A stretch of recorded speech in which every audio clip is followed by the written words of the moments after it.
we'll see the second stage Centaur engines finish the job of getting Starliner to orbit.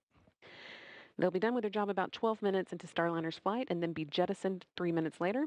After that, Starliner will be on its own to make the journey to the International Space Station.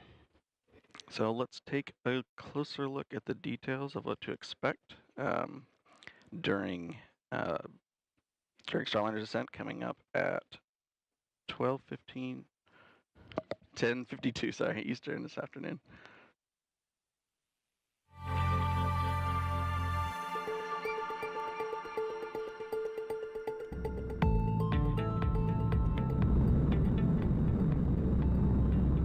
Ascent begins at T-0, liftoff, the end of the countdown, and the beginning of the mission. Shortly afterwards, at T+12 seconds, the rocket rolls, lining up Starliner with its target orbit and putting the astronauts in a heads-up position.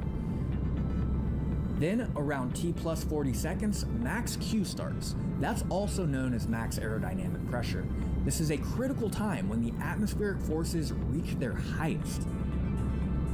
Next, at about +1 minute 35 seconds, the two solid rocket boosters run out of fuel and burn out, and about a minute later they separate from the booster. The Atlas booster engine continues to burn for almost 2 more minutes. Then at approximately +430, booster engine cutoff, or BECO. About 5 seconds later, the booster separates, and so does the ascent cover on top of Starliner. At around 4 minutes 45 seconds, the Centaur upper stage ignites, continuing the push to orbital speeds. Then a little after 5 minutes, Starliner is free of the atmosphere and doesn't need additional aerodynamic support, and the aeroskirt is jettisoned. After a long 6+ minute push from Centaur, main engine cutoff, or MECO, happens around 12 minutes after liftoff.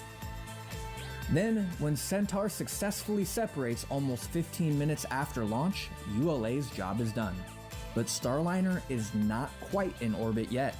After a 16-minute coast, Starliner ignites 4 of its orbital maneuvering and attitude control, or OMAC engines, for the orbital insertion burn, and then 31 minutes after liftoff, the ascent profile is complete.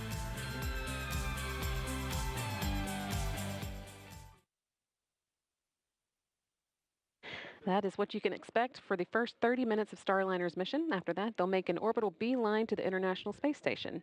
And if we launch on time today, Starliner is set to dock with the station at 12:15 p.m. Eastern on Thursday. So next, we're going to check in with NASA's Rob Navius, who is waiting on launch just down the hall with the Space Station Flight Control Team. Rob? Well, thank you, Brandy, and good morning from the International Space Station Flight Control Room here at the Johnson Space Center in Houston, where the Orbit 1 team of flight controllers is on console at this hour, monitoring the countdown and keeping tabs on the Expedition 71 crew aboard the orbital outpost. While everyone's attention is on the countdown for the launch of Starliner to the station, NASA astronauts Matt Dominic, Tracy Dyson, Jeanette Epps, and Mike Barrett are conducting checks on the U.S. spacesuits in the Quest airlock, preparing for the first of 3 spacewalks outside Quest, scheduled to begin on June 13th. The first spacewalk by Dyson and Dominic is designed to retrieve a faulty radio frequency antenna assembly on the truss and collect samples of residue from the exterior surfaces of the U.S. segment elements of the station. Now, early Thursday morning, there'll be a pair of mission management meetings, first by Boeing management to assess Starliner systems following launch, and the initial series of vehicle tests that the Starliner crew will perform to ensure that the vehicle is ready for docking. Following that meeting, the International Space Station partners will gather to give final approval for Starliner to press ahead with the critical phase of the rendezvous that will begin Thursday morning with the terminal phase initiation burn.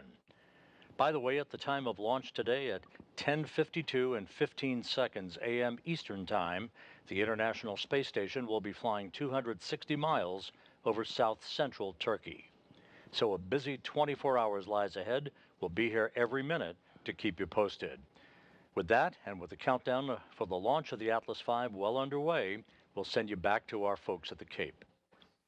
Thank you to our commentators over at Johnson. As we were telling you, we have teams in Florida and in Houston monitoring every aspect of the launch. So why don't we head back over to the ASOC now with ULA's Dylan Rice and Boeing's Lauren Brennicke.